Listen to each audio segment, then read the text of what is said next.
Hello বন্ধুরা, তোমরা সবাই কেমন আছো?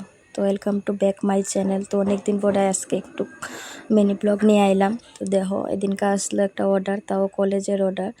তো সকাল সকাল কাজ করতে লাগতেছে। আর এদিন আসলো ফার্স্ট আম্বাবসি। সকালে 4টার সময় ওইটা আর ঘুমাইছি না, কারণ এটি আমার মাল বানাইতে লাগবো, প্যাকিং করে 10টার ভিতরে নিতে লাগবো। তো দেখো, প্যাকিং টেকিং চলছে। তো যেহেতু আমরা এক ঘর মিল্লা বাইরটা কাজ করতে লাগে, এই ঘরেই বললেও পরিষ্কার করতে লাগে, কিছু করণের নাই, করতে লাগবো।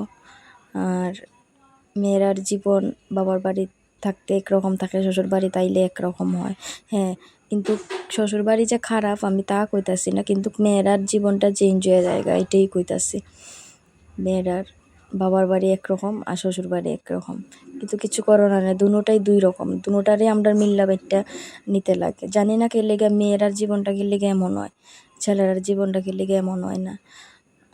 হয়তো কিছু দুনিয়া কষ্ট করো একমাত্র পেটের লেগে, পেট না থাকলে কষ্ট করুন লাগলো, নইলে টাকা রুজি করুন লাগলো নইলে। তো তোমরা লগে কথা কইতে কইতে দেখো আমি আমার বাসনপত্র সব ধুইয়া ঘর পুরা মুচ্ছা ক্লিন করে লাইছি। তো বর তো গেছে এদিকে পার্সেলটি নিয়ে দিবার লেগে কলেজে। আমি আমার মতো কইরা ঘরটর গুছাইয়া কি করুম, ফ্রেশ করছি। তো ফ্রেশ করে আবার তোমরা সাথে আইসি একটু দেখবার লেগে, দেখাইবার লেগে, যে বলে দেখো না আমিও কাজ করছি। যাই হোক, বহুত কথা মাইতে লাইছি। আমার চ্যানেলটা ভালো লাগে লাইক কমেন্ট শেয়ার